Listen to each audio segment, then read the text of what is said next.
السلام علیکم ورحمۃ اللہ وبرکاتہ۔ ناظرین، آپ دیکھ رہے ہیں یونیک اسٹوڈیو۔ میں ہوں آپ کا میزبان محمد حنزلہ حسان۔ آج ہمارے ساتھ جو شخصیت موجود ہیں، سوشل میڈیا پر اللہ پاک نے ان کو بہت ترقی عطا فرمائی، بہت کامیابی سے اپنے مسلک کی نمائندگی کر رہے ہیں، اسلام کی نمائندگی کر رہے ہیں، مذہب کی نمائندگی کر رہے ہیں۔ محترم علامہ عبدالقیوم ظہیر صاحب، السلام علیکم حضور۔ وعلیکم السلام ورحمۃ اللہ وبرکاتہ۔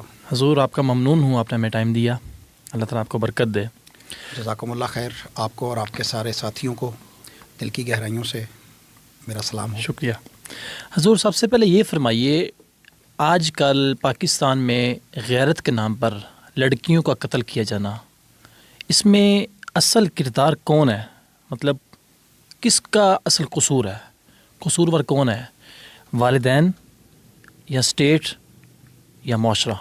الحمد للہ وکفا والصلاۃ والسلام علی رسول اللہ، اما بعد، ومن یقتل مؤمنا متعمدا فجزاؤہ جہنم۔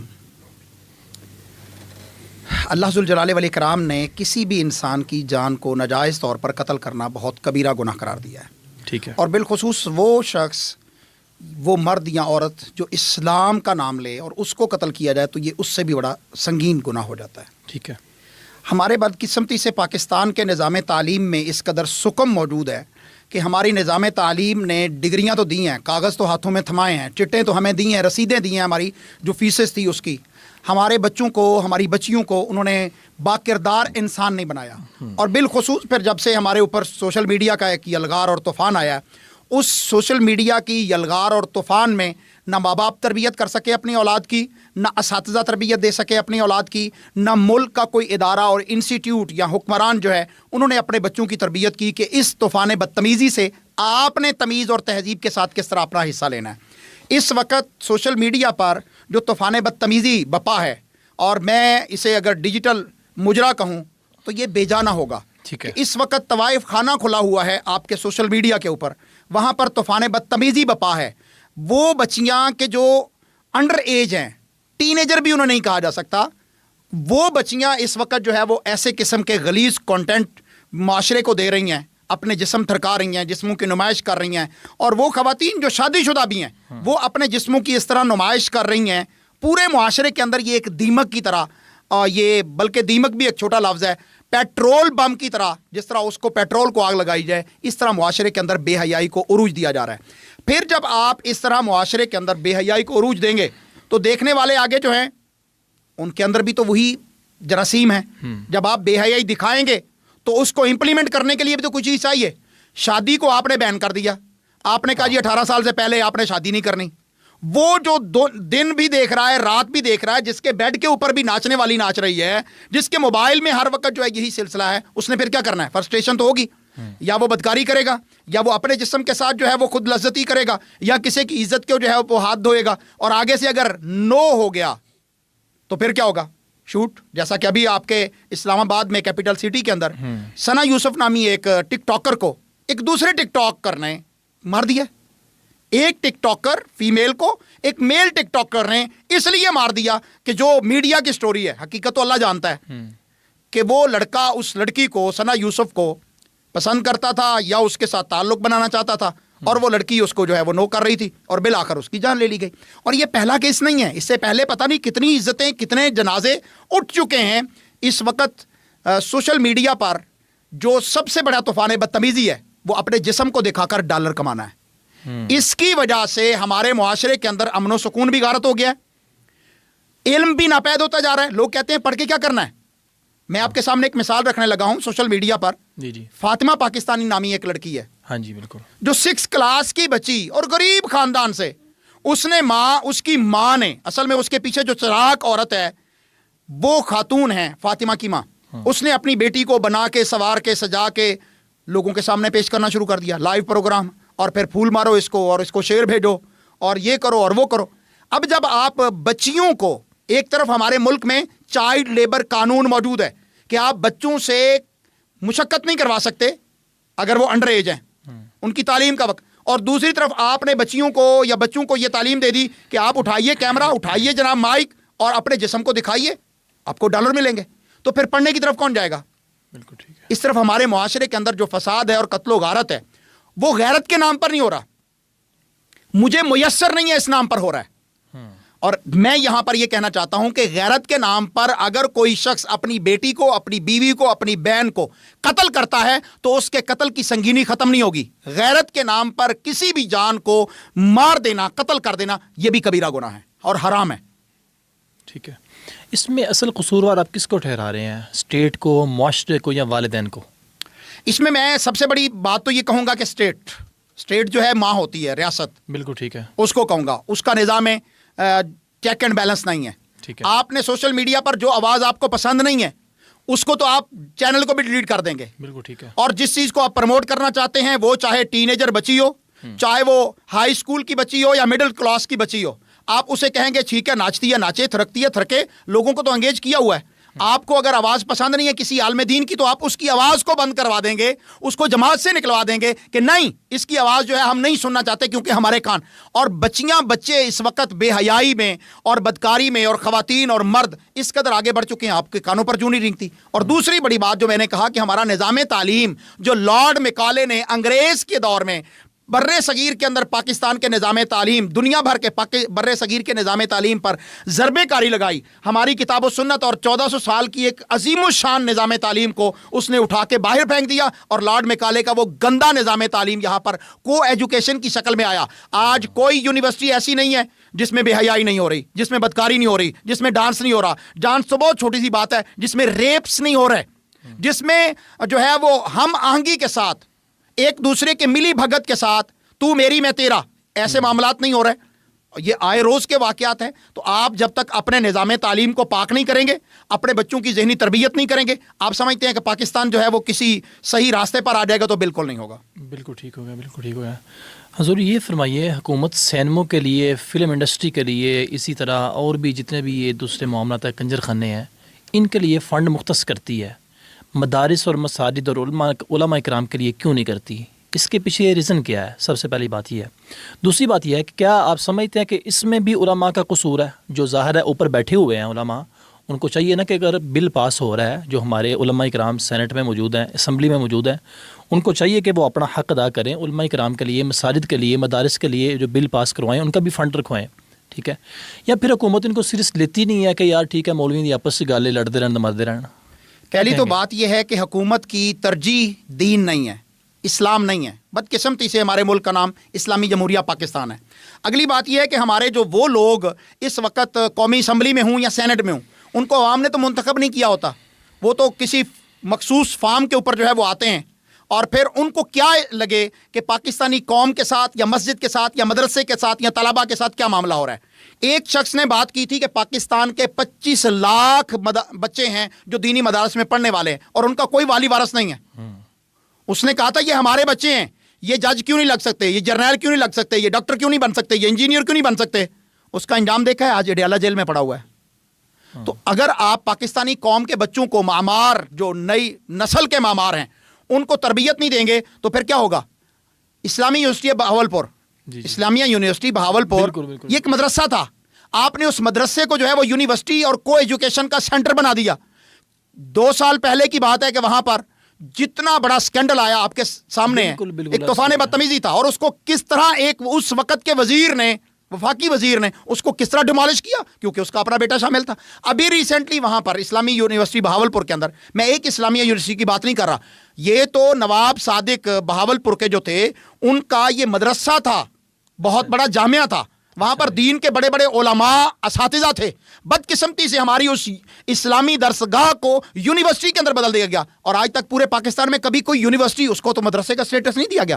آپ ان سے یہ توجہ کریں گے کہ یہ پاکستان کے مدارس کے طلباء کو فنڈ دے دیں. حضور اس میں آپ کا یہ اعتراض مجھے نہیں سمجھ آ رہا، کم از کم میرے ناظرین کو سمجھ نہیں ہے کہ آپ کیا اعتراض کرنا چاہ رہے ہیں اس میں کہ اس ادارے کو یا جامعہ کو یونیورسٹی میں بدل دیا، تو پھر کیا ہے؟ تو درسگاہ ہی ہے نا، تعلیم کی جگہ نا. قرآن و سنت کو اٹھا کے آپ پڑھا رہے ہیں مسٹر چپس. نہیں، قرآن و سنت بھی پڑھایا جا رہا ہے. کہاں پڑھایا جا رہا ہے؟ نہیں پڑھایا جا رہا یونیورسٹی. کیا وہ قرآن و سنت کی تعلیمات ہیں کہ 10,000 بچیوں کے ساتھ جو معاملات ہوئے اور اس کو جس طرح دبایا گیا؟ ابھی ریسنٹلی وہاں پر ایک محفل کا انعقاد کیا گیا ہے. اچھا جی. اور بچیوں کو انہوں نے حجاب پہنا کر، کیونکہ اسلامیہ یونیورسٹی ہے نا، حجاب پہنوا کر ڈانس کروایا. کیا آپ حجاب کا مذاق اڑا رہے ہیں؟ پاکستانی معاشرے کا، اسلامی معاشرے کا مذاق اڑا رہے ہیں؟ یا کیا تعلیم کے نام پر ادھم مچایا ہوا ہے؟ تو جب آپ کی ترجیحات نہیں ہوں گی، کیوں ہمارے جو بڑے اس ملک کے اوپر اس وقت مسلط ہیں، ان کے بیٹے یا بیٹیوں کی شادیاں ہوتی ہیں تو وہ کئی دن نہیں، کئی ہفتے چلتی ہیں، اور ان میں بڑے بڑے سنگرز بلائے جاتے ہیں۔ آپ کے ملکی لیول پر جب کوئی تقریب کی جاتی ہے تو اس میں نصیب و لال کو لایا جاتا ہے کہ میں بڑی یا تو بڑی، میں تجھے بچپن سے دیکھ رہی ہوں۔ جب اس ملک میں ایسی حیا باختہ عورتوں کو جو ایکٹریسز ہیں یا گلوکارز ہیں ان کو مسلط کیا جائے گا تو نظام تعلیم کا تو پہلے ہی بیڑا غرق ہے۔ یہاں تو جو اسکول کالجز کی تعلیمات ہیں ان کے لیے بھی بجٹ میں حصہ نہیں ہوتا، اور آپ کہتے ہیں قال اللہ قال رسول پڑھانے والوں کے لیے نظام تعلیم میں حصہ ہو، نہیں ہوگا۔ یہ کار خیر کے لیے اللہ کے وہ نیک بندے جو بزنس مین ہیں یا مختلف جگہ پر کام کرنے والے ہیں یا ملازم پیشہ ہیں جو دین سے محبت کرتے ہیں، انہی کو آگے بڑھنا ہوگا جس طرح کہ وہ پہلے بڑھتے چلے آ رہے ہیں۔ یہ آپ ذہن سے تصور نکال دیجئے کہ ہماری حکومتیں مسجد کے عالم کو پروٹیکٹ کریں گی؟ پروٹیکٹ نہیں کریں گی، وہ نکالنے کے لیے تیار ہیں۔ مسجد بنانے کے لیے این او سی کا، پرویز مشرف کا ظالمانہ قانون موجود ہے کہ مسجد بنانے کے لیے آپ کو کچھ 7 محکموں سے این او سی لینا ہے، نو آبجیکشن سرٹیفکیٹ۔ چرچ بنانے کے لیے آپ کو کوئی این او سی نہیں چاہیے، سینمے بنانے کے لیے آپ کو کوئی این او سی نہیں چاہیے، آپ کو کوئی اور ادارہ بنانے کے لیے این او سی نہیں چاہیے، مسجد بنانے کے لیے چاہیے۔ تو جہاں پر یہ صورتحال ہو اور آپ اس ملک کے اندر رہتے ہیں، میں اس ملک میں رہ رہا ہوں کہ کراچی جیسے شہر میں ایک خاتون ڈی ایچ اے کے اندر سے اٹھتی ہے، جا کے کورٹ میں جا کے کیس کرتی ہے کہ میرے گھر کے قریب مسجد ہے اور وہاں سے آذان کی آواز آتی ہے تو میرے کتے کو تکلیف ہوتی ہے، آذان کو بند کر دیا جائے۔ یہ آن دی ریکارڈ بات کر رہا ہوں۔ پاکستان اس نہج تک پہنچ چکا ہے۔ آج بدامنی کیوں ہے؟ آج قتل و غارت کیوں ہے؟ کیوں ہم نے وہ جو 1947 سے پہلے 1940 کے بعد ہم نے ایک نعرہ لگایا تھا، پاکستان کا مطلب کیا؟ لا الہ الا اللہ، جس کے لیے 25 لاکھ افراد نے جانیں دی تھیں، خون پیش کیا تھا، ہم نے ان سے غداری کی ہے۔ آج ملک پاکستان کے اندر آگ لگی ہوئی ہے۔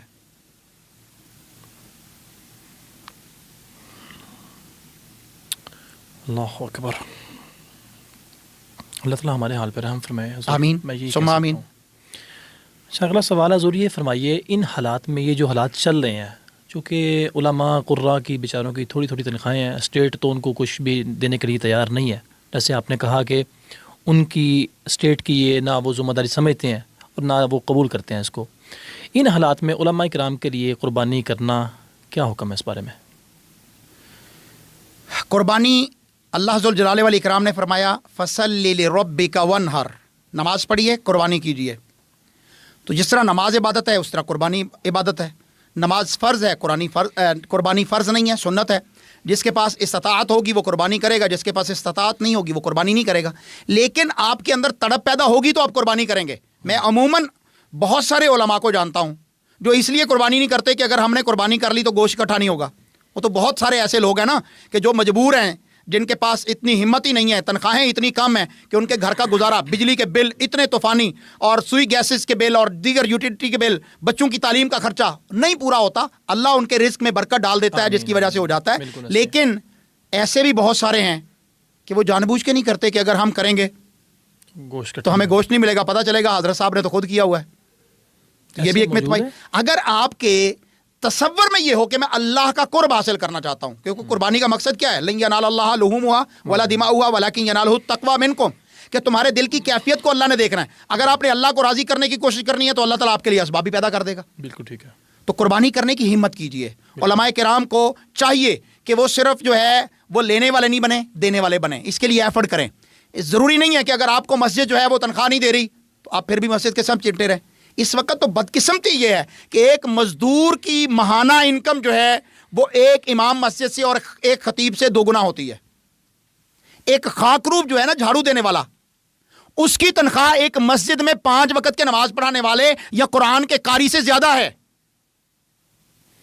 تو پھر مسجد کی انتظامیہ جو ہے انہوں نے اتنے بڑے بڑے اے سی لگوائے ہیں، کروڑوں روپے کے مینار بنوائے ہوئے ہیں، قیامت کے دن ان کے گریبانوں پر ان علماء کا اور ان کے متوسلین جو ان کے خاندان والے ان کا ہاتھ نہیں ہوگا کہ آپ کے پاس تو لگژری گاڑیاں ہیں اور آپ نے عالم کو ایک موٹر سائیکل بھی نہیں لے کے دی، آپ نے اس کو ایک عام سی کار بھی نہیں لے کے دی۔ سوچنا چاہیے نا، پھر آپ کیا کہتے ہیں دین غالب ہو؟ ایسے تو دین غالب نہیں ہوگا۔ اگر آپ اپنے علماء کو فیسیلیٹیٹ کریں گے، اپنے برابر کا سٹیٹس لے کے دیں گے، دیکھیے آپ کا امام آپ کو اللہ کے حضور لے جانے کے لیے ڈرائیونگ سیٹ پہ بیٹھا ہے، اگر آپ اپنے ڈرائیور کو ہی فیسیلیٹیٹ نہیں کر رہے تو ڈرائیور پوری توجہ کے ساتھ ڈرائیونگ نہیں کر سکے گا. نہیں کر سکے. اگر امام کو آپ نے صحیح طریقے سے خوشحال نہیں کیا تو وہ کرپشن کرے گا. پھر آپ کہیں گے جی مولوی صاحب نے چندے سے گڑبڑ کر لی ہے. میں کہتا ہوں کہ اگر مسجد کی انتظامیہ ایک گزٹڈ افیسر کے برابر کسی امام کو، خطیب کو یا قاری کو تنخواہ نہیں دیتی تو مسجد انتظامیہ مجرم ہے. حضور یہ فرمائیے، آپ نے کٹے کی قربانی کے حوالے سے ایک بڑا اہم بیان جاری کر رکھا ہے. ریسنٹلی آپ کے بیان کافی چل رہے ہیں کہ آپ نے کہا کہ کٹے کی قربانی ناجائز ہے، جبکہ آپ کے مسلک کے ہی ایک بہت بڑے عالم ہیں مفتی صاحب، انہوں نے یہ بھی کہا ہے کہ یہ جائز ہے. تو آپ ناجائز کہہ رہے ہیں، مسلک ایک ہے، نظریے دو ہیں، آپ کیا کرنا چاہ رہے ہیں؟ لوگوں کو کیوں اتنا بدظن کر رہے ہیں؟ انا للہ و انا الیہ راجعون. قربانی عبادت ہے، اور عبادت کے لیے دلیل چاہیے کتاب و سنت سے، نص چاہیے اللہ اور اس کے رسول صلی اللہ علیہ وسلم سے. صلی اللہ علیہ وسلم. عبادت میں اپنی مرضی سے نہیں کر سکتا. ٹھیک ہے. اگر مغرب کی نماز 3 رکعت ہے اور میں کہوں کہ نہیں یار ظہر بھی 4 تھی، عصر بھی 4 ہے، عشاء بھی 4 ہے، یہ درمیان میں ایک کانی کیوں ہے، اس کی 1 رکعت بڑھا دیتے ہیں، اور سارے مولوی مل کر، بڑے بڑے مل کر اجتہاد کر لیتے ہیں کہ ٹھیک ہے جناب ہمارا اس پر اجماع ہو گیا، آج سے مغرب کی نماز بھی 4 رکعت ہوگی، کیونکہ رکعت تو نماز کی قسم میں سے ہے نا. جی 9 من البقر ہے تو 9 من الرکعت ہے. تو کیا وہ مغرب کی 4 رکعتیں جو علماء نے اتفاق اور اتحاد اور اجماع کر لیا، کیا وہ 3 رکعتیں قبول ہوں گی یا 4 ہوں گی؟ کوئی بھی نہیں قبول ہوگی. آپ نے قربانی کے اجر و ثواب کو اگر ضائع کرنا ہے تو کٹے کی قربانی کر لیں. کیوں؟ کیونکہ محمد رسول اللہ صلی اللہ علیہ وسلم نے جو جانور ذبح کیے، آپ نے اونٹ ذبح کیا، اونٹنی ذبح کی، موجود ہیں. آپ نے بکرا ذبح کیا، بکری ذبح کی، موجود ہیں. آپ نے دمبا اور بھیڑ جو ہے وہ ذبح کی، موجود ہیں. آپ نے جو ہے وہ گائے اور بیل ذبح کیے، وہ موجود ہیں، اور پوری دنیا میں موجود ہیں. تو آپ کو کیا ضرورت پڑی ہے کہ ایسے جانور کو جو زمانہ نبوی میں موجود نہیں تھا، جو زمانہ اصحاب پیغمبر میں موجود نہیں تھا، آپ اس جانور کو کہیں کہ جی 9 من البقر ہے. اگر کسی ایک لغوی سے غلطی ہو گئی ہے یا اہل لغت سارے بھی مل جائیں تو وہ دین تو نہیں بنتا. نہیں بنتا. اگر آپ لغت کے سہارے پر دین بنانا چاہ رہے ہیں، لغت کے سہارے، لغت کے کندھے پر رکھ کر آپ کٹے کی قربانی کرنا چاہ رہے ہیں، تو غلام احمد پرویز کا کیا جرم ہے جس نے قرآن مجید کو سلف صالحین سے، صحابہ تابعین سے تفسیر کے طور پہ نہیں لیا، اس کے معنی اور مطلب کے طور پہ نہیں لیا. اس نے کہا قرآن عربی میں نازل ہوا، عربی کی لغت اٹھائیے، جو لغت دان ترجمہ کرے قرآن کا وہی ترجمہ کرو. غلام احمد پرویز کا کیا جرم ہے؟ اگر آپ لغت کے سہارے کہیں کہ جو بھینس ہے وہ اس کی قسم ہے، حالانکہ وہ اس کی قسم نہیں ہے. پوری ذمہ داری سے کہہ رہا ہوں آپ کے اس پروگرام میں نے اس سے پہلے بھی بہت ساری گفتگو کی ہے الحمدللہ، لیکن آج آپ کے پروگرام میں یہ کہہ رہا ہوں، اور میں جاٹ ہوں، میں نے گائے بھی پالی ہیں، میں نے بھینسیں بھی پالی ہیں، میں نے بکریاں بھی پالی ہیں، میں نے بھیڑیں بھی چرائی ہیں خود. پوری ذمہ داری سے کہہ رہا ہوں کہ گائے اور بھینس ان کے آپس میں کوئی تعلق نہیں ہے، نہ رنگ میں نہ ڈھنگ میں. آپ نے ریڈ کلر کی گائے دیکھی ہوگی، جی. کبھی ریڈ کلر کی بھینس دیکھی ہو؟ نہیں ہوتی. آپ نے وائٹ کلر کی گائے دیکھی ہوگی، کبھی وائٹ کلر کی بھینس دیکھی ہو؟ بھوری بھینس تو ہوگی، وائٹ نہیں ہوگی.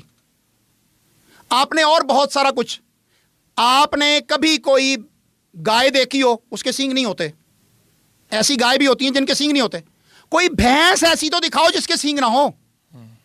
پھر گائے کے سینگ اور طرح کے ہیں، بھینس کے سینگ اور طرح کے ہیں. گائے کا حمل وہ 9 ماہ کا ہے، 8 مہینے مکمل ہوتے ہیں، اور 9ویں مہینے کے 8-10 دن 9-10 دن ہوتے ہیں اس کی ولادت بچے کی ہو جاتی ہے. اور بھینس کی ولادت جو ہے ڈلیوری ہے وہ 10 مہینے مکمل ہوتے ہیں، 11ویں مہینے میں جا کے اس کی ڈلیوری ہوتی ہے. وہ بھینس کو یہ نہیں پتا کہ جو بیل ہے یہ میرے لیے بنایا گیا ہے، میری قسم ہے، تو کبھی اس کو اپنے قریب تو آنے دے. کیا بات کر رہے ہیں؟ 9 من البقر، اس کا نام ہی اس چیز سے ظاہر کر رہا ہے کہ وہ بکر ہے، یہ جاموس ہے. جاموس اور بکر میں زمین آسمان کا فرق ہے. آپ نے گاؤں میز سے اس کو وہاں پر لے کے چلے گئے، آپ کی فارسی کے لفظ سے آپ نے اسے عربی زبان میں داخل کر دیا. دین تو مکمل ہو گیا. میرا مسلک کیا ہے؟ اہل الحدیث. میرا عقیدہ کیا ہے؟ الیوم اکملت لکم دینکم واتممت علیکم نعمتی ورضیت لکم الاسلام دینا. دین مکمل ہو گیا محمد رسول اللہ صلی اللہ علیہ وسلم پر میدان عرفات میں. آپ صلی اللہ علیہ وسلم کی زندگی میں جب قرآن مجید نازل ہوا اور سورت الحج کی وہ آیات نازل ہوئیں کہ بہیمۃ الانعام کو ذبح کرنا ہے، اس وقت نبی رحمت کے تصور میں بھی بھینس نہیں تھی کہ جاموس ہے، اور اس وقت تک آپ کے لغویوں نے بھی، پوری ذمہ داری سے کہہ رہا ہوں، جائیے جس بھی مفتی کو کہتے ہیں میرے بڑے ہیں، ادب و احترام کے لائق ہے، لیکن جہاں علم کا اختلاف ہوگا ڈنکے کی چوٹ بات ہوگی، وہاں پر وہ ادب و احترام نہیں۔ اس وقت تک کسی بھی لغوی نے اس بات پر اتفاق نہیں کیا تھا کہ جاموس جو ہے وہ گائے کی قسم میں سے ہے۔ اصل میں یہاں پر بھی میں اگر الفاظ بدل لوں تو الفاظ یہ ہیں کہ امام ابن منذر انہوں نے اپنی کتاب الاجماع میں جو اجماع نقل کیا ہے، وہ اجماع ہی میرے بھائی غلط نقل کر رہے ہیں۔ مانگیے نا ان مفتیان کرام سے جو میرے بڑے ہیں یار، میرے لیے قابل احترام ہے، میں تو ایک طالب علم ہوں، لیکن 2 نمبری نہیں چلنے دوں گا۔ انہوں نے کتاب الزکوٰۃ میں اس مسئلے کو بیان کیا ہے کہ گائے کے بھینس کے اوپر جو ہے وہ اجماع ہو گیا ہے کہ یہ گائے کی طرح ہے زکوٰۃ دینے میں، قربانی کرنے میں تو نہیں، حالانکہ قربانی کا باب وہاں پر موجود ہے کتاب الاجماع میں، وہاں پر امام ابن منذر نے اس کو ذکر نہیں کیا۔ ٹھیک ہے، اسی طرح اگر علامہ علامہ عبید الرحمن مبارک پوری شارح مشکات مرآت المفاتی کے بہت بڑے شارح ہیں، اگر ان کو دیکھا جائے، اور اس کے علاوہ بھی بہت سارے، کیونکہ وقت جو ہے وہ مختصر ہے، اس پر اگر اکیلا پروگرام کرنا چاہیں گے تو میں آپ کے سامنے دلائل کے انبار لگا دوں گا کہ بھینس کی قربانی کر کے آپ قربانی کے اجر و ثواب سے محروم ہو جاتے ہیں۔ حضرت اس میں ایک سوال یہ بھی پیدا ہوتا ہے کہ مطلب آپ کے جو اکابر ہیں، آپ کے جو بڑے، جن کو آپ کہہ رہے ہیں کہ ہمارے بڑے ہیں، ہم ان کا احترام کرتے ہیں، ٹھیک ہے، ان کو اس بات کی سمجھ کیوں نہیں آ رہی؟ آپ کو سمجھ ہی کیسے آ گئی؟ آپ نے کہاں سے سیکھا ہے؟ پہلا سوال یہ ہے۔ دوسری بات یہ ہے کہ جو احناف اس میں موقف یہ رکھتے ہیں کٹے کی قربانی کے حوالے سے جائز کا، ان کو بھی سمجھ نہیں، آپ اکیلے ہیں جو مطلب اس وقت سوشل میڈیا پہ آ کہہ رہے ہیں کہ یہ کٹے کی قربانی ناجائز ہے، ناجائز ہے، ناجائز ہے، یہ کیا بات ہے؟ اچھا، الحمدللہ اس وقت آواز میری سنی جا رہی ہے، لیکن میں اکیلا نہیں ہوں، ایک پورا اسکول آف تھاٹ، پورا ایک مکتبہ الحمدللہ میرے پیچھے بڑے بڑے اکابر علماء کھڑے ہیں۔ حضور آپ کے مکتبہ فکر کے علماء نے فتویٰ دیا ہوا ہے کہ کٹے کی قربانی جائز ہے۔ آپ نے جن لوگوں کا سنا ہے ان کے مقابل میں دوسرے لوگوں کو بھی سنیے۔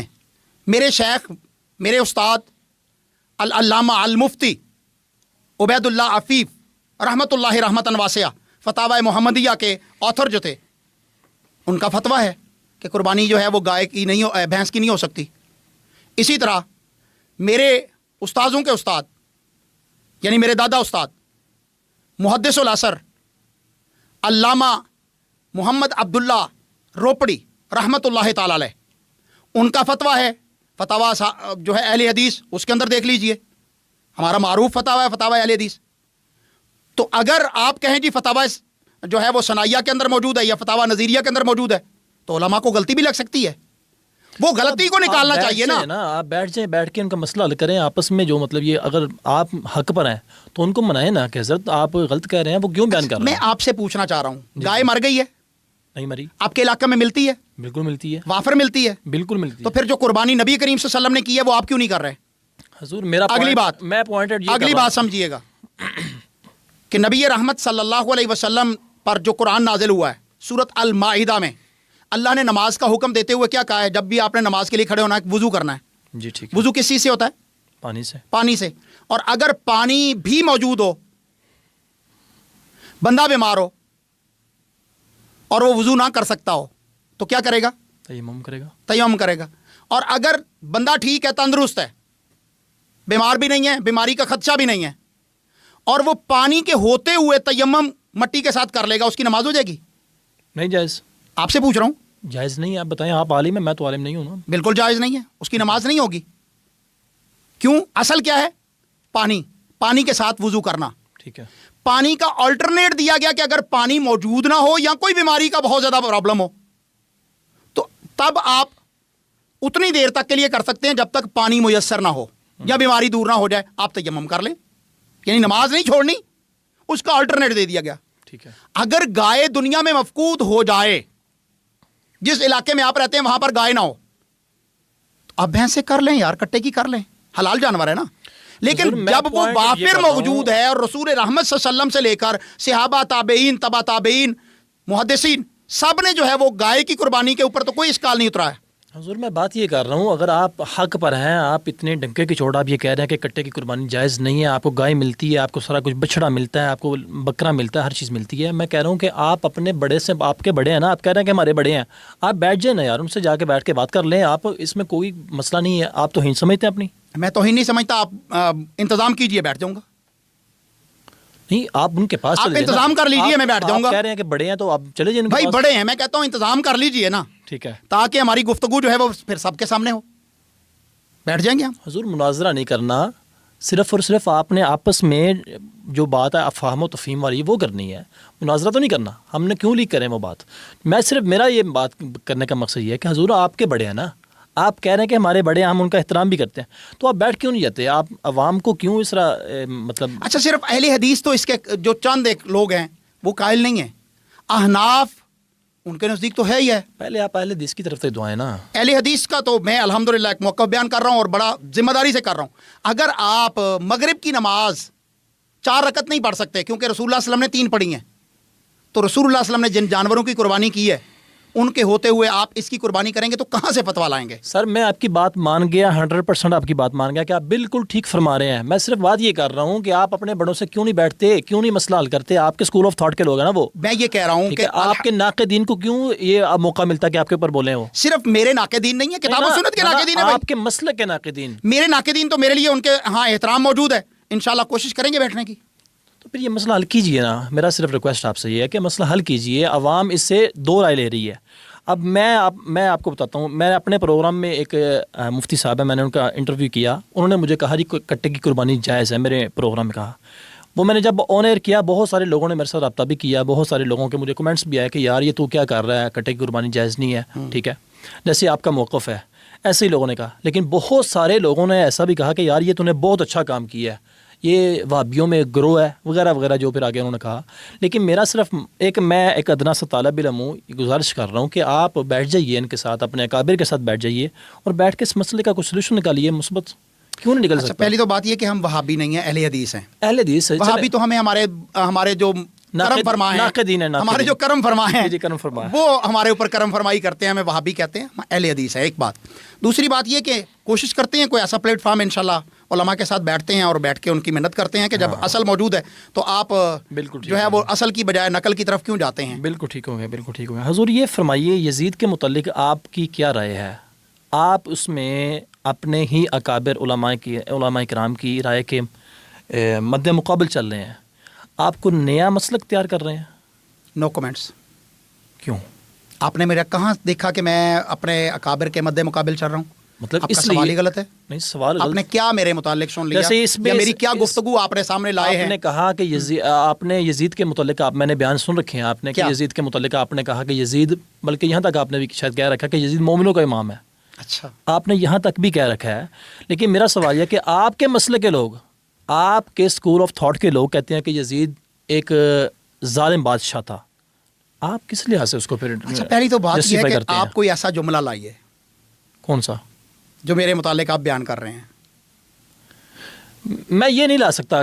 پھر آپ میرے اوپر کیوں ایسی بات کر رہے ہیں؟ سن لیجیے، میں الفاظ نا من وان وہ نہیں لا سکتا، لیکن آپ نے اتنے اچھے طریقے سے اس کو جسٹیفائی کر رکھا ہے کہ اس کا مطلب یہ نکلتا. جسٹیفائی جو کیا ہے وہ پروگرام اٹھائیے، میں نے کچھ اور بات کی ہے، وہ بات سمجھنے میں آپ کو غلطی لگ گئی ہے. کہ مجھے ایک نیوز کے ہوسٹ نے پروگرام کے اندر کہا کہ یزید کے متعلق، میں نے کہا کہ یزید وہ شخص ہے جو اہل التشیع کی کتب میں، شیعہ حضرات کی کتب میں یہ موجود ہے کہ سب سے پہلا ماتم کرنے والا وہ ہے.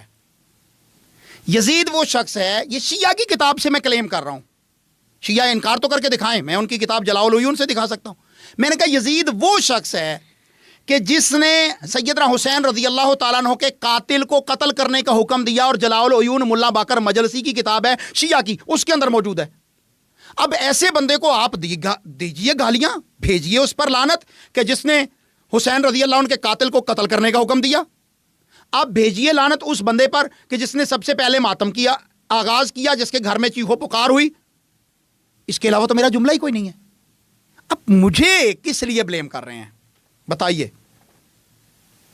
مطلب آپ کا اس میں موقف یہ ہے کہ جس نے یزید کے متعلق جو آپ سے سوال ہوا ہے اس پر آپ یہ کہہ رہے ہیں کہ جس نے یزید نے، بلکہ میں نے آپ کا وہ سن رکھا تھا، شاید آپ نے اس میں کہا تھا کہ جس نے حکم دیا اس پر لعنت بھیجیے اگر آپ کا دل کرتا تو. میں یہی کہتا ہوں کہ آپ عدل و انصاف کے ساتھ، یہ تاریخ معلوم ہے، یہ تو نہ کریں کہ ایک پارٹی کا جو جرم ہے وہ شیعہ کے اوپر سے اتار کے، جو کہ کوفہ والے تھے، جو قاتلین تھے، ان کو آپ چھپا کر یزید کو جو ہے وہ متون کر دیں.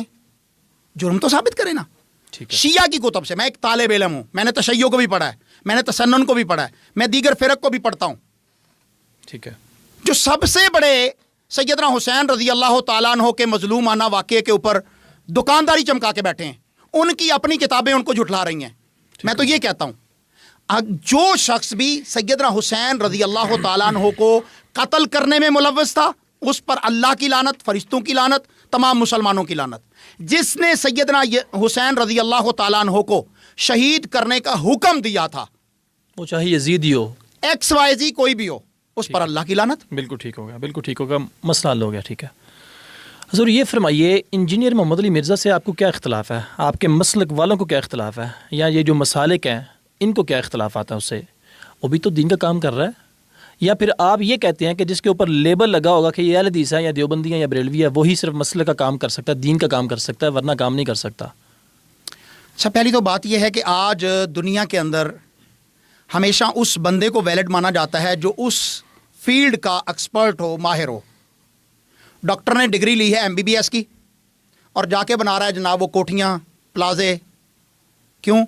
میں نے جی KE سے، کنگ ایڈورڈ میڈیکل کالج سے میں نے MBBS کی ڈگری لی ہے یار، میں کیوں نہیں بنا سکتا جناب یہ اتنا بڑا پلازا؟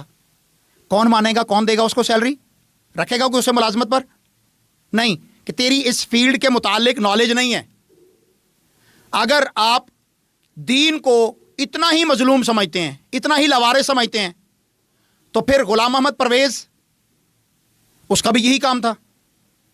مرزا غلام محمد قادیانی، اس کا بھی یہی کام تھا. اور اسی طرح چھوٹا مرزا انجینئر جو ہے، اس کا بھی یہی کام ہے. چھوٹا مرزا سے کیا مراد ہے؟ وہ جہلم کا ایک پلمبر ہے نا، جس کا میں نے ابھی نام لیا ہے، انجینئر محمد علی. چلیں کوئی بات نہیں، آپ نام تو لینا، کوئی بات نہیں. آپ کے دل میں اتنا اس کے بارے میں تعصب ہے، نام بھی نہیں لیتے. تعصب نہیں ہے، دکھ ہے، حیرت ہے کہ آپ محمد رسول اللہ صلی اللہ علیہ وسلم کی جو قریب کی شخصیات ہیں، یہاں تک کہ محمد صلی اللہ علیہ وسلم پر بھی آپ کی زبان جو ہے وہ نہیں چوک سکتی. آپ ان کو بھی چھوکرا کہہ دیں. آپ قرآن مجید کے اوپر کہیں میں امام کعبہ کو قرات کی دعوت دیتا ہوں کہ میرے ساتھ کمپٹیشن کرے، اس کا قرآن غلط ہے، اور آپ قرآن پڑھنے بیٹھے تو وہ بھی غلط پڑھیں. آپ کی تو یہ حالت ہو کہ آپ عربی کا ایک صفحہ صحیح نہ پڑھ سکیں. آپ کے پاس ڈگری ہو کسی کی ٹوٹی ٹھیک کرنے کی، اور آپ بیٹھے ہوں قرآن و حدیث ٹھیک کرنے کے لیے بیٹھ جائیں. حضرت ڈگریوں کی کیا بات کر رہے ہیں؟ ڈگریوں کی، آپ کے مدارس کی ڈگریاں کہاں چلتی ہیں بتائیں؟ ہمارے مدارس کی ڈگریاں کہاں چلتی ہیں؟ آپ کو پتہ ہے کہیں نہیں چلتی؟ بتائیں نا، کہاں چلتی ہیں؟ HIC میں چلتی ہیں، 1 مدارس میں چلتی ہیں، 2 مساجد میں چلتی ہیں، 3 سن لیجئے آج جو ہے وہ کسی بھی عرب یونیورسٹیز کے اندر داخلہ لینا ہو، کون سی ڈگری ہوگی؟ مدارس کی ڈگری ہوگی، داخلہ ملے گا. آپ کیا کہتے ہیں نہیں ملتی؟ پاکستان میں کیوں نہیں میں چلتی؟ دین سے ویلڈ ہوں نا. پاکستان میں بدقسمتی سے دین کو پریورٹی نہیں دی گئی، ایک بات. دوسری بات کہ دین لاوارث نہیں ہے. مرزے کی ہی اپنی بات ہے، اس کے پوڈ کاسٹ میں کئی دفعہ اس نے کہا ہے. امام مسلم رحمہ اللہ نے اپنی صحیح مسلم کے مقدمہ میں لکھا ہے، امام عبداللہ ابن مبارک رحمہ اللہ کا قول، الاسناد من الدین، سند جو ہے یہ دین کا حصہ ہے. اگر اس کو نکال دیا جائے تو پھر جس کا جو جی چاہے وہ پلمبر کی طرح بولتا رہے گا. دین جو ہے وہ محمد رسول اللہ صلی اللہ علیہ وسلم سے، اللہ رب العالمین کی طرف سے جبرائیل کے ذریعے، جبرائیل سے محمد رسول اللہ صلی اللہ علیہ وسلم کر، محمد رسول اللہ صلی اللہ علیہ وسلم سے صحابہ، صحابہ سے تابعین، تابعین سے محدثین تک، اور پھر محدثین سے ہمارے تک پہنچا. یہ پورا ایک چین ہے. اس کی جو تھاٹ ہے، اس کی جو فقہ ہے، اس کی جو تفسیر ہے یا انٹرپریٹیشن ہے، وہ بھی رسول اللہ صلی اللہ علیہ وسلم سے آئی ہے. مرزا جو ہے وہ اس کے پاس اس قسم کا کوئی علم نہیں ہے، وہ اپنی مرضی سے جدھر کو دل کرے چلاتا ہے. آپ ایک موٹر سائیکل پر کسی بندے کو بغیر لائسنس، بغیر ڈرائیونگ لائسنس کے گاڑی تو ڈرائیو کرنے نہ دیں، اس پر جرمانہ لگا دیں، اور دین کی ڈرائیونگ سیٹ پہ آپ بٹھا دیں مرزے کو کہ ٹھیک ہے جی یہ بیٹھ گیا ہے کیونکہ اس نے گیٹ اپ اختیار کر لیا ہے علماء کا، لہذا یہ جو کچھ کہے، چاہے وہ نبی کی بیوی کے اوپر اعتراض کرے، ام المومنین عائشہ رضی اللہ تعالیٰ عنہ پر، چاہے وہ ابو بکر و عمر پر اعتراض کرے رضوان اللہ علیہ مجمعین، چاہے وہ عثمان پہ اعتراض کرے رضی اللہ تعالیٰ عنہ، چاہے وہ سیدنا امیر معاویہ رضی اللہ تعالیٰ عنہ پر تبرہ کرے، طعن کرے، کچھ بھی کرتا چلا جائے، کیونکہ اس نے گیٹ اپ اختیار کیا ہے علماء کا، لہذا اس کو حق حاصل ہے۔ تو نہیں بھائی، علماء کے ورثاء جو ہیں، نبی رحمت صلی اللہ علیہ وسلم نے فرمایا تھا العلماء ورثۃ الانبیاء، بالکل ٹھیک ہو گیا، بالکل ٹھیک ہو گیا۔ انبیاء کے وارث جو ہیں وہ عالم ہیں، ایسا پلمبر نہیں جو ہے۔ بھی کرتا ہے، ایسا جو بھی کرتا ہے اس پر 100 دفعہ لعنتیں بھیجتے ہیں ہم، آپ بھی بھیج رہے ہیں۔ میں صرف یہاں پر سوال یہ کرنا چاہ رہا ہوں، جو بات آپ کر رہے ہیں کہ ڈگری کون سی ہے، ڈگری ڈاکٹر ذاکر نائک صاحب ہیں، ماشاءاللہ بڑا کام کیا انہوں نے، دین کا کام کیا ہے، اسلام کا کام کیا ہے، شاید لاکھوں میں لوگوں کو انہوں نے کلمہ پڑھا رکھا ہے، ان کے پاس کون سی ڈگری ہے؟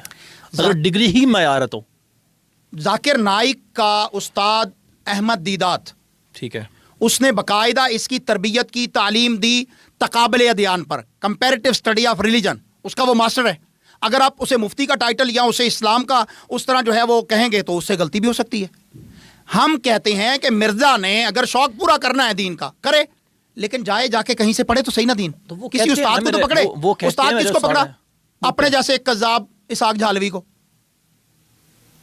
وہ لنگڑا جس کے کیا کہہ رہے ہیں اتنے بڑے عالم کے بارے میں، آپ کتنے بڑے کمنٹ کر رہے ہیں، کس کی بات کر رہے ہیں؟ کچھ تو خیال کریں۔ جو رافضیوں کا پروردہ تھا اسحاق جھالوی، میں اسے کیا کہوں گا؟ عالم، جس کی زندگی میں اہل حدیث علماء نے متفقہ فتویٰ جاری کیا تھا کہ اس کا مسئلہ کہ اہل حدیث کے ساتھ کوئی تعلق نہیں ہے، اس کے شہر کے بڑے بڑے علماء نے، شیوخ الحدیث نے، آپ اسے کہہ رہے ہیں بہت بڑا عالم ہے، جس کے جنازے میں کوئی عالم شریک نہیں ہوا، آپ اس کی بات کر رہے ہیں۔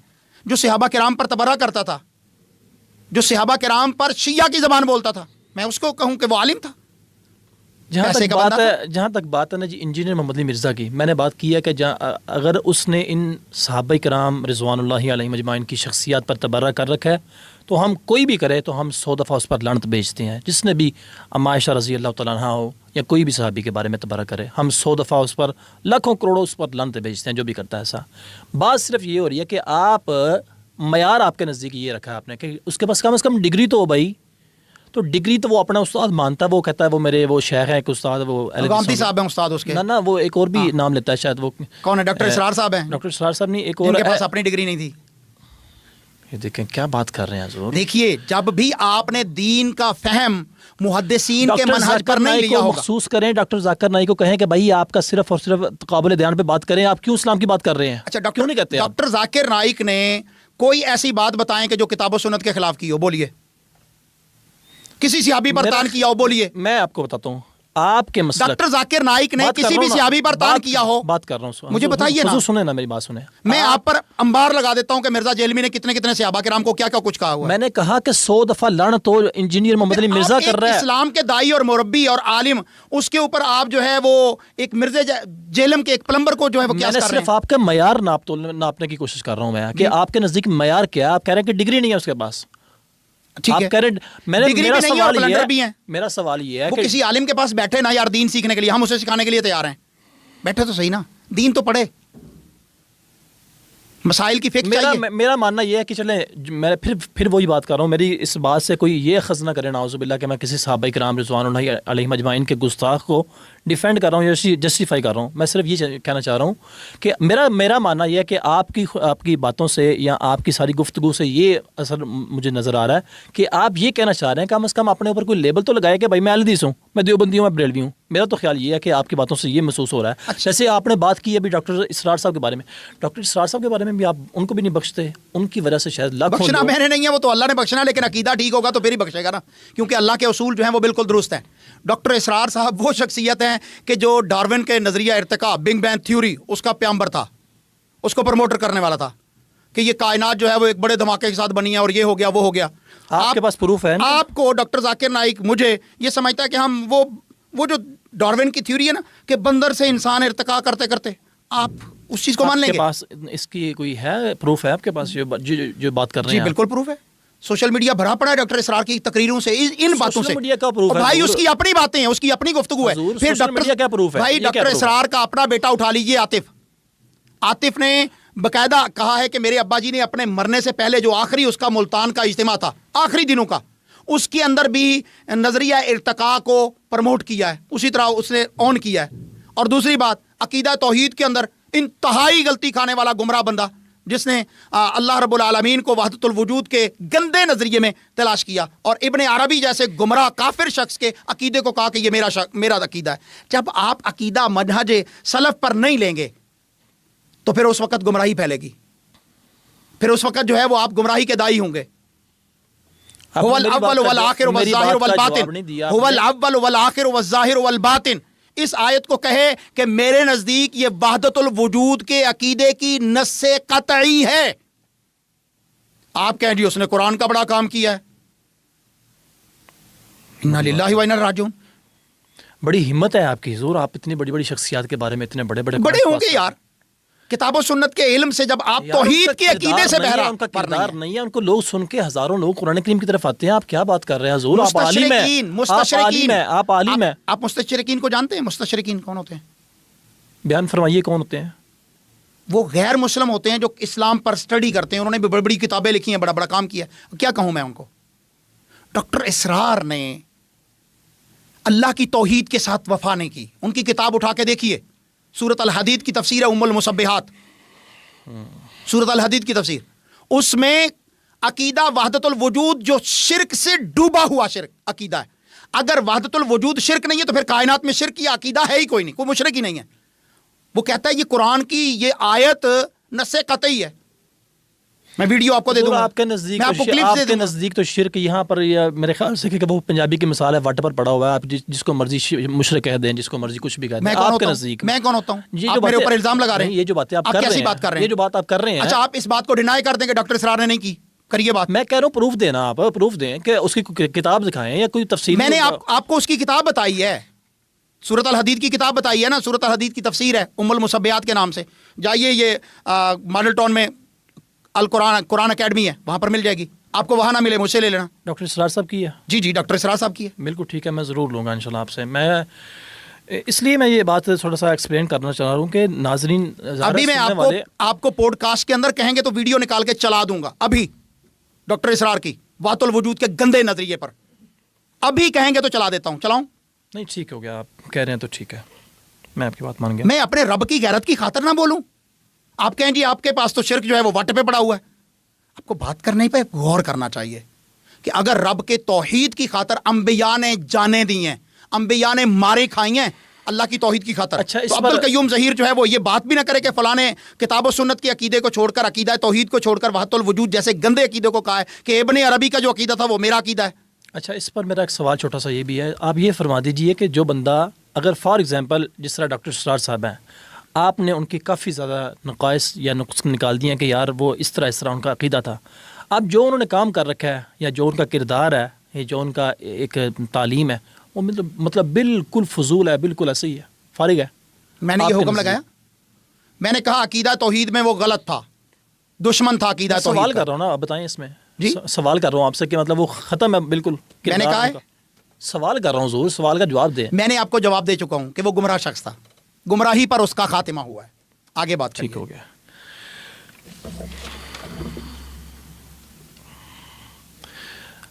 حضور یہ فرمائیے، حالیہ دنوں میں مولانا طارق جمیل صاحب کے حوالے سے ان کی اپنی جماعت نے ان پر جو میرا خیال ہے میں یوں کہوں کہ زیادتی کر رہے ہیں شاید، چونکہ تبلیغی جماعت کو مولانا طارق جمیل صاحب کے نام سے ہی پہچانا جاتا ہے، ایسا ہی ہے، تو جو وہ کر رہے ہیں وہ ٹھیک کر رہے ہیں، اس پر کیا کہنا چاہیں گے آپ؟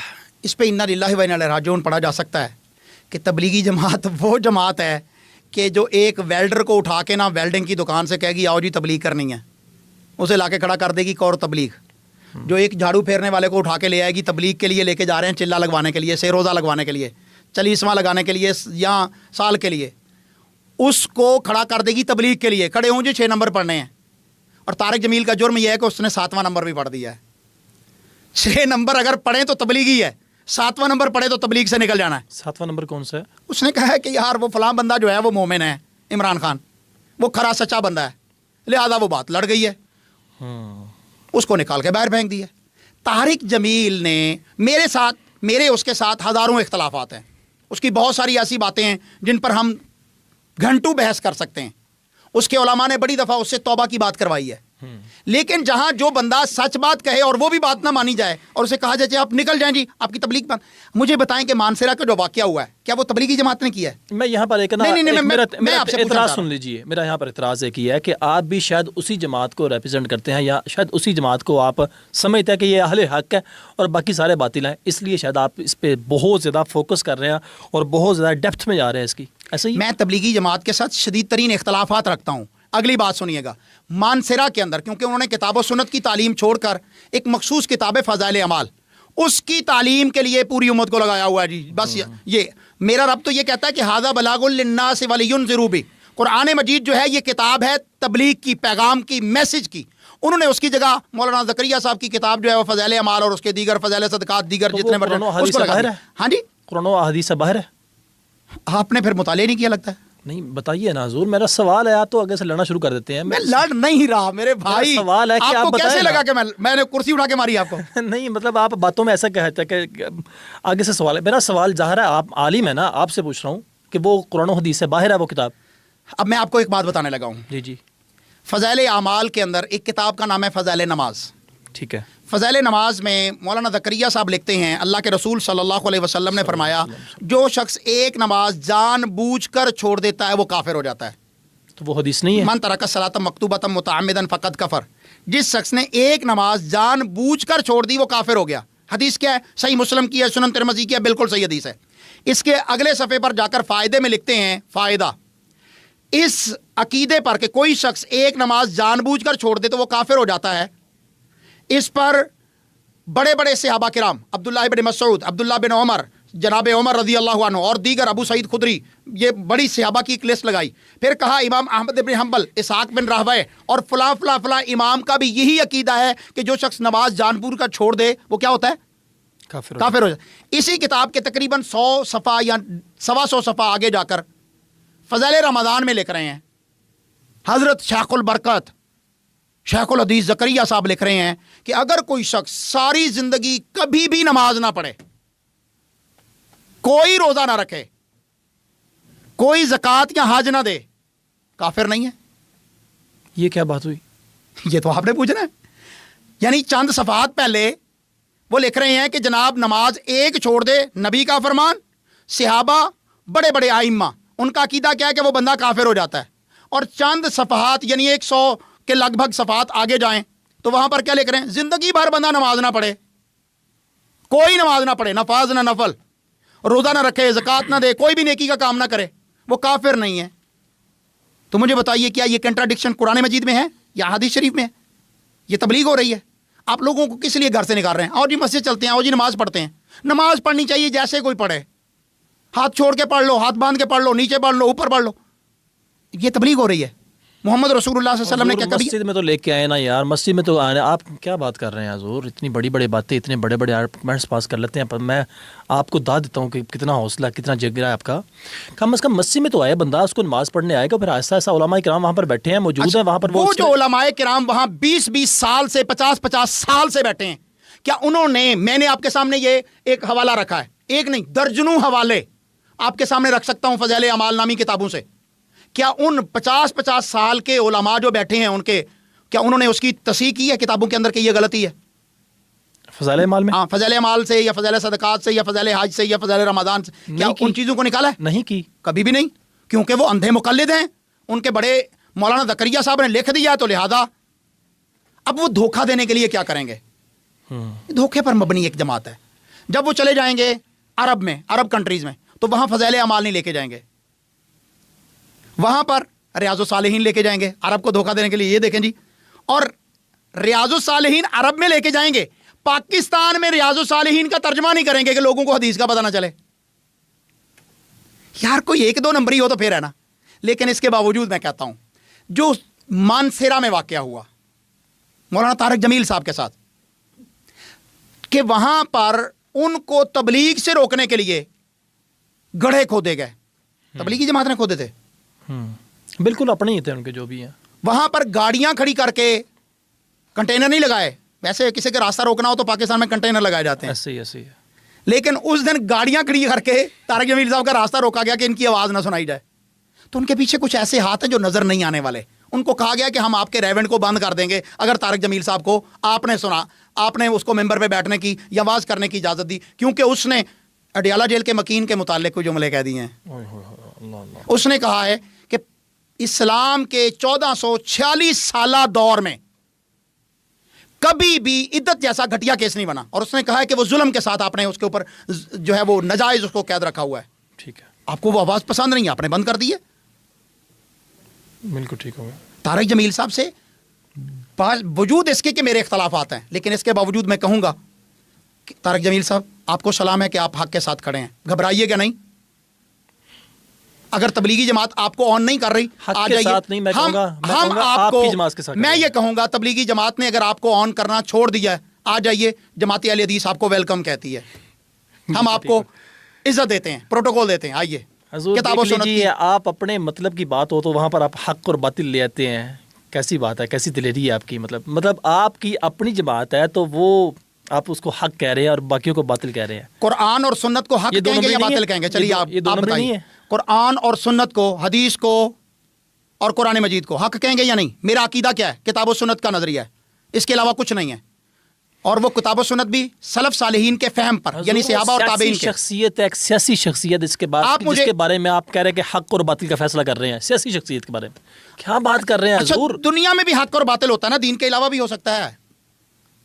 آپ نے بات کچھ اور کی تھی، میں نے آپ کو جواب دیا۔ اگر آپ اس وقت دیکھیں کہ جو پاکستان کے اندر معاملات چل رہے ہیں، جس طرح چل رہے ہیں، لوگوں کی چار دیواری کو پھلانگا جاتا ہے، چار دیواری کا تقدس پامال کیا جاتا ہے، تو آپ کیونکہ نہیں اس چیز کو سمجھ سکتے، میں کچھ اور کہنا نہیں چاہ رہا۔ کہنا چاہ رہے تھے ویسے آپ نے پیکا ایک لگ جائے گا نا یار، اور کیا کریں گے؟ ٹھیک ہو گیا، لیکن آپ کہہ رہے ہیں، میں نہیں کہہ رہا۔ آپ تو ماشاءاللہ کلمہ پڑھ لیں گے نا لندن کے مکین کا۔ کرو یار، ٹھنڈ لگ بھی۔ حضور بس 2 سوال ہیں باقی، ختم کر دو۔ جی بس 2 سوال ہیں۔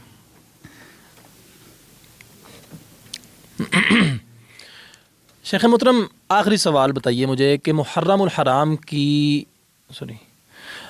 شیخ محترم آخری سوال یہ ہے کہ محرم الحرام کی تقدیس کے حوالے سے کوئی احادیث، قرآن کریم کو کوئی آیت، یہاں پر کہا جاتا ہے کہ محرم میں شادی نہیں کرنی چاہیے، شادی بیاہ میں بے برکتی ہوتی ہے، اس بارے میں ذرا تفصیلی جواب دیجیے۔ اللہ اکبر کبیرہ۔ ان عدت الشہور عند اللہ 12 شہرا، اللہ تبارک و تعالیٰ نے جو مہینے بنائے ہیں ان کی گنتی 12 ہیں۔ ٹھیک ہے۔ منہا اربعۃ حرم ذالک الدین القیم، 4 مہینے ایسے ہیں جو حرمت والے ہیں، اور یہی ہے سیدھا دین۔ یہ حرمت کے مہینے، ان میں محرم پہلا مہینہ ہے، ٹھیک ہے، رجب دوسرا مہینہ ہے، ذوالقعدہ تیسرا مہینہ ہے، اور ذی الحج چوتھا مہینہ ہے۔ یہ 4 مہینے حرمت والے ہیں۔ حرمت کس کی؟ آپ نے اس میں گالم گلوچ نہیں کرنا، عام دنوں میں بھی نہیں کرنا، ان دنوں میں، ان مہینوں میں بالخصوص نہیں کرنا۔ عام دنوں میں بھی لڑائی ٹھیک نہیں ہے، لیکن ان دنوں میں جنگ، قتال، جہاد بھی نہیں کرنا، اس کی ابتدا نہیں کرنی۔ بالکل ٹھیک ہے، ٹھیک ہے۔ تو اس مہینے میں یا پورے سال کے کسی بھی مہینے میں شادی کرنا تو کسی بھی اسلام کی کسی تفسیر میں، کسی شریعت کی کسی بھی آیت میں یا حدیث میں اس کا کوئی ممانعت نہیں ہے۔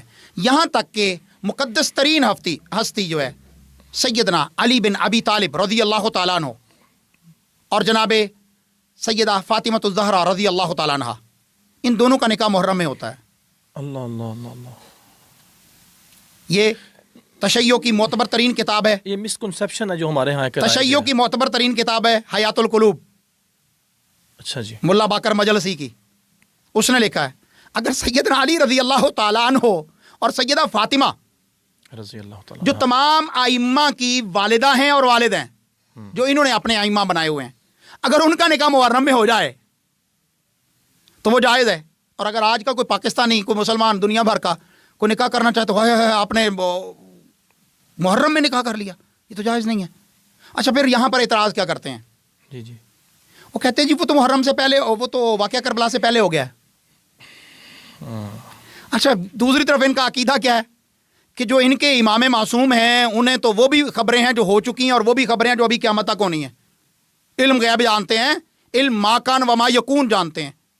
انہیں نہیں پتا تھا کہ محرم میں جو سیدنا حسین رضی اللہ عنہ جو ہمارے بیٹے ہیں، لگتے جگر ہیں، نور نظر ہیں، ان کو ہماری پارٹی جو ہے وہ کوفہ والی شہید کر دے گی۔ اچھا، یہ ان کی پارٹی ہے؟ ایگزیکٹلی ان کی پارٹی ہے۔ سیدنا علی رضی اللہ عنہ کا دارالحکومت کیا تھا؟ کیپٹل سٹی کوفہ تھا. کوفیوں نے سیدنا علی سے وفا نہیں کی، ان کو شہید کر دیا.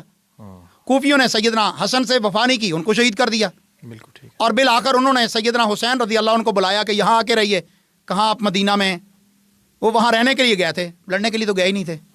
ان کو بھی مار دیا، بالکل ٹھیک ہو. شہید کر دیا ان کے پورے خاندان کو. تو محرم میں شادی کتاب و سنت میں بھی حرام نہیں ہے، اور تشیع کی کتب سے میں آپ کے سامنے ایک حوالہ رکھ چکا ہوں، وہاں بھی جائز ہے. بالکل ٹھیک ہو گیا، بالکل ٹھیک ہے. حضور بہت شکریہ آپ کا. چند علماء کرام کے نام لیتا ہوں آپ کے سامنے، آپ نے ان کے بارے میں اپنی رائے دینی ہے. مولانا ثاقب رضا مصطفی صاحب، قصہ گو سٹوری سنانے والا. علامہ ابتسام علیہ ظہیر صاحب، حق کا سپاہی. مولانا الیاس قادری صاحب، کھیرے والی سرکار، جی کھیرا ذبح کرنے حلال کرنے والی طریقہ. جی جی بالکل، دعوت اسلامی والا ہے. جی جی انہی کی بات کر رہا ہوں نا. جی جی تو ایک جاہل بندہ ٹھیک ہے. جس نے دنیا کا علم بھی نہیں ہے اور دین کا علم بھی نہیں ہے، اس نے خود اپنی جو ہے وہ ٹی وی پر بیٹھ کر کہا ہوا ہے کہ میں نے کہیں سے کوئی دین نہیں پڑھا ٹھیک ہے. اور دنیا کا بھی نہیں پڑھا. پیر حق خطیب صاحب شف نوسر باز. ٹھیک ہے.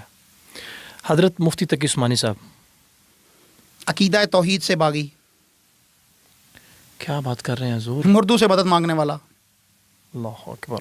سود کو حلال قرار دینے والا. حضور کچھ تو خیال کیجئے، کیا اتنے بڑے آپ فتوے لگا رہے ہیں، ایلیگیشنز لگا رہے ہیں. مجھ سے ڈیبیٹ کروا لیجئے، ساتھ بٹھا لیجئے. ان کے اپنے علماء، انہوں نے مفتی تقی عثمانی صاحب سے سود پہ بہت ساری بحثیں کی ہیں، کتابیں لکھی ہیں کہ یہ حرام کام ہے. اور مفتی صاحب جو ہے وہ ٹی وی پہ آ کے فتویٰ دے رہے ہیں، کیونکہ بینک ان کے اپنے ہیں نا. وہاں سے شریعہ بورڈ جب ان کو اسٹیمپ لگانے کے لیے کہتی ہے تو اس پہ ایک بڑی بھاری بھرکم فیس ملتی ہے. تو لہذا ان کے نزدیک تو سود ماشاء اللہ سبحان اللہ. اس پر یہیں پر میرا خیال اکتفا کرتے ہیں. آگے بتائیے. علامہ شام علیہ ظہیر صاحب، بہادر باپ کا بہادر بیٹا. ٹھیک ہے. مولانا طارق جمیل صاحب، آپ کی اپنی جماعت کے ہیں. پھٹکا ہوا راہی. مولانا فضل الرحمان صاحب JUI والے. نوٹ بھی خواہ میں نے موٹ بنے. سوری کیا کہا آپ نے؟ مولانا فضل الرحمان صاحب کے بارے میں کیا کہا آپ نے؟ میں نے کہا میں نے نوٹ بھی خواہ میرا موڈ بنے. علامہ حضرت علامہ ناصر مدنی صاحب، ہاں ٹک ٹاک پہ پھول مارو شیر مارو، ٹک ٹاکر. ڈاکٹر اشرف آصف جلالی، کذاب. کذاب. اللہ اکبر. مطلب جو آپ کے اپنے مسلک کے ہیں وہ ٹھیک ہیں، باقی سارے غلط ہیں. جو کتاب و سنت کے ساتھ ہوگا من کان وما یکون، ان میں سے آپ کے نزدیک صرف جو ابتسام کتاب و سنت پر ہوگا وہ درست ہوگا، جو کتاب و سنت سے ہٹا ہوا ہوگا وہ کوئی بھی ہو، وہ میرا سگا باپ بھی کیوں نہ ہو، وہ غلط ہے. بالکل ٹھیک ہو گیا، بالکل ٹھیک ہو گیا. حضور آپ کا بہت شکریہ. ناظرین یہ تھی آج کی ہماری پوڈ کاسٹ، بہت ہی مزیدار پوڈ کاسٹ. علامہ صاحب نے ہمیں بہت قیمتی ٹائم سے نوازا. ابھی کے لیے اجازت دیجیے. السلام علیکم ورحمۃ اللہ.